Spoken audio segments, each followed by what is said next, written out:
सांप बहुत ही दिलचस्प जानवर होते हैं। ज्यादातर लोग सोचते हैं कि सांप जमीन पर ही रहते हैं, लेकिन क्या आपको पता है कि कुछ सांप समुद्र में भी रहते हैं?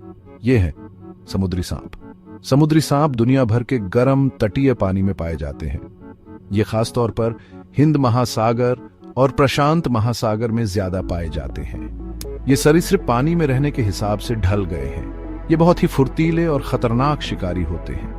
समुद्री सांप भी अपने जमीन पर रहने वाले रिश्तेदारों की तरह सच्चे सरीसृप हैं। ये फेफड़ों से सांस लेते हैं। इसका मतलब है कि इन्हें सांस लेने के लिए पानी की सतह पर आना पड़ता है। हालांकि ये काफी देर तक अपनी सांस रोक सकते हैं। कुछ प्रजातियां तो 1 घंटे से भी ज्यादा समय तक पानी के नीचे रह सकती हैं। समुद्री सांप आक्रामक जानवर नहीं होते। ये इंसानों को तभी काटते हैं जब उन्हें खतरा महसूस होता है।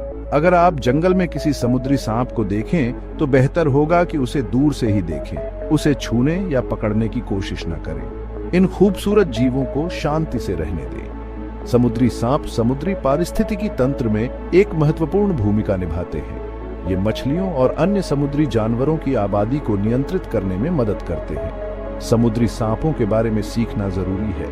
हमें आने वाली पीढ़ियों के लिए इन दिलचस्प जीवों की रक्षा करने की जरूरत है। समुद्री सांपों ने अपने पानी वाले घरों में रहने के लिए कई अनोखे एडेप्टेशंस इवॉल्व किए हैं। ये एडेप्टेशंस उन्हें समुद्र में अच्छी तरह तैरने, सांस लेने और शिकार करने में मदद करते हैं। सबसे नोटिसेबल एडेप्टेशंस में से एक उनकी चपटी पैडल जैसी पूंछ है। ये पूंछ रडर की तरह काम करती है, सांप को पानी में आसानी से आगे बढ़ाती है। मछलियों के विपरीत, जो अपनी पूंछ को साइड टू साइड हिलाती है, समुद्री सांप अपनी पूंछ को ऊपर नीचे हिलाते हैं। ये गति एक वेव लाइक मूवमेंट बनाती है जो उन्हें पानी में आगे धकेलती है। उनके शरीर लैटरली कंप्रेस्ड भी होते हैं। इसका मतलब है कि वे साइड टू साइड से झपटे होते हैं। ये बॉडी शेप पानी में ड्रैग को कम करता है, जिससे वे तेजी से और आसानी से आगे बढ़ सकते हैं। ये उन्हें कोरल रीफ्स और अन्य तंग जगहों से नेविगेट करने में भी मदद करता है। एक और महत्वपूर्ण एडेप्टेशन उनके नॉस्ट्रिल्स को बंद करने की क्षमता है।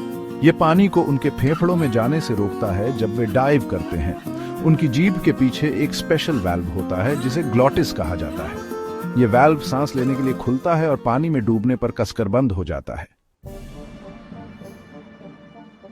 समुद्र में रहने का मतलब है देखने, सुनने, सूंघने, छूने और स्वाद, इन सब में अलग तरह की चुनौतियां। पानी के अंदर अच्छी तरह जीने और शिकार करने के लिए समुद्री सांपों ने अपनी इंद्रियों को बहुत अच्छी तरह विकसित कर लिया है। जमीन के सांपों के मुकाबले इनकी नजर उतनी तेज नहीं होती, लेकिन गंदे पानी में शिकार करने और रास्ता ढूंढने के लिए काफी है। इनकी जीभ के पीछे कुछ खास ग्रंथियां होती हैं जिनसे ये पानी का स्वाद ले पाते हैं। इससे इन्हें शिकार ढूंढने और दूसरे शिकारियों से बचने में मदद मिलती है। इनकी सबसे जरूरी इंद्रियों में से एक है पानी में कंपन को महसूस करना। इनके शरीर पर कुछ खास तरह के स्केल्स होते हैं जो हल्की सी भी हरकत को महसूस कर लेते हैं। इससे यह अंधेरे में भी मछलियों और दूसरे शिकार की हरकत को भांप लेते हैं। मजेदार बात यह है कि जमीन के सांपों के मुकाबले समुद्री सांपों की सूंघने की शक्ति कम होती है। ऐसा इसलिए क्योंकि पानी के अंदर गंध जल्दी नहीं फैलती। इसलिए रास्ता ढूंढने और खाना खोजने के लिए ये अपनी दूसरी इंद्रियों पर ज्यादा निर्भर रहते हैं। समुद्री सांप मांसाहारी होते हैं और इनका खाना ज्यादातर मछली होता है। ये बहुत ही कुशल शिकारी होते हैं और अपने शिकार को पकड़ने के लिए फुर्ती, छलावरण और जहर का इस्तेमाल करते हैं। कुछ समुद्री सांपों का खाना थोड़ा अलग होता है, जैसे कि बैंडेड सी क्रेट ज्यादातर ईल्स खाते हैं। इनके छोटे हुक जैसे दांत होते हैं जिनसे ये चिकने शिकार को पकड़कर निगल जाते हैं। जमीन के सांपों की तरह समुद्री सांप भी अपने शिकार को पूरा निगल जाते हैं। इनके जबड़े लचीले होते हैं जिससे ये अपने सिर से भी बड़ी मछली को निगल सकते हैं। निगलने के बाद शिकार सांप के पेट में धीरे धीरे पचता है। इनके शिकार करने के तरीके सांप की प्रजाति और शिकार के प्रकार के हिसाब से अलग अलग होते हैं। कुछ सांप मूंगे की चट्टानों में छुपकर बेखबर मछलियों पर हमला करते हैं। दूसरे सांप अपने शिकार का तेजी और फुर्ती से पीछा करते हैं। भाग 5, एक जानलेवा डंक। समुद्री सांप का जहर। समुद्री सांप जहरीले जीव होते हैं जिनके पास शिकार को काबू करने के लिए शक्तिशाली जहर होता है। उनका जहर विषैले पदार्थों का एक जटिल मिश्रण होता है जो तंत्रिका तंत्र पर हमला करता है, जिससे लकवा मार जाता है और अंततः मृत्यु हो जाती है। वास्तव में बूंद बूंद कुछ प्रजातियों में कोबरा से भी ज्यादा जहरीला जहर होता है। जहर सांप के सिर में स्थित ग्रंथियों में पैदा होता है और छोटे खांचेदार नुकीले दांतों के माध्यम से दिया जाता है। जब एक समुद्री सांप अपने शिकार को काटता है तो जहर घाव में इंजेक्ट किया जाता है, जिससे शिकार जल्दी ही गतिहीन हो जाता है।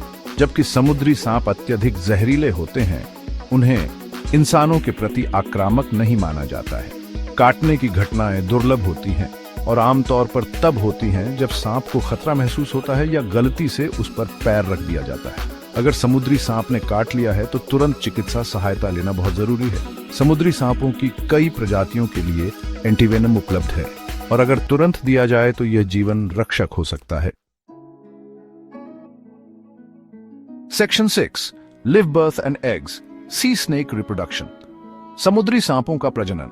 सी snakes exhibit diverse reproductive strategies. समुद्री सांप कई तरह से प्रजनन करते हैं।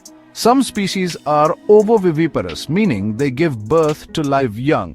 कुछ समुद्री सांप ओवोविविपरस होते हैं, मतलब वो सीधे बच्चों को जन्म देते हैं। The eggs develop and hatch inside the mother's body, and she gives birth to fully formed snakelets. अंडे मां के शरीर के अंदर ही विकसित होते हैं और बच्चे निकलते हैं। This adaptation is particularly beneficial in their marine environment, as it eliminates the need to lay eggs on land. ये अनुकूलन समुद्र में रहने के लिए बहुत फायदेमंद है, क्योंकि इससे उन्हें जमीन पर अंडे देने की जरूरत नहीं पड़ती। Other species are oviparous, meaning they lay eggs. बाकी प्रजातियां ओविपेरस होती हैं, मतलब वो अंडे देती हैं। These sea snakes typically come ashore to lay their eggs in burrows or crevices on land. ये समुद्री सांप अंडे देने के लिए जमीन पर आते हैं और बिल या दरारों में अंडे देते हैं। The female lays a clutch of eggs and the warmth of the sand incubates them until they hatch. मादा सांप अंडे देती है और रेत की गर्मी से अंडे सेकते हैं। The number of offspring produced varies greatly among species. अलग अलग प्रजातियों में बच्चों की संख्या अलग अलग होती है। Some species may only give birth to 1 or 2 young, while others can have litters of over 20. कुछ प्रजातियां 1 या 2 बच्चे पैदा करती हैं, जबकि कुछ 20 से ज्यादा। After birth or hatching, the young sea snakes are independent from the start. जन्म या अंडे से निकलने के बाद बच्चे शुरू से ही खुद का ख्याल रख सकते हैं। They must fend for themselves, hunting and avoiding predators in the vast ocean. उन्हें विशाल समुद्र में खुद शिकार करना होता है और शिकारियों से बचना होता है।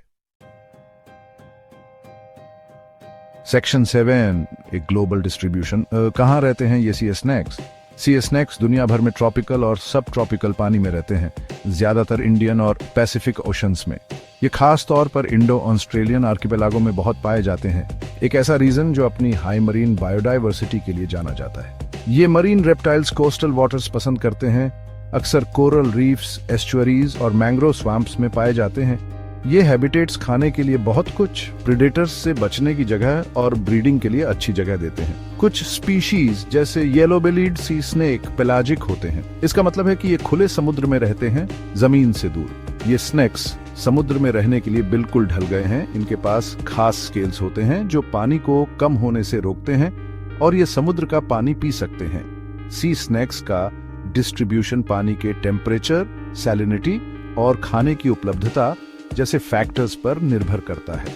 क्लाइमेट चेंज सी स्नेक पॉपुलेशन के लिए एक बढ़ती हुई चिंता है, क्योंकि बढ़ता हुआ समुद्र का तापमान और ओशन एसिडिफिकेशन उनके नाजुक इकोसिस्टम को खतरे में डाल रहे हैं। सेक्शन 8 कंजर्वेशन, समुद्र के सांपों का संरक्षण।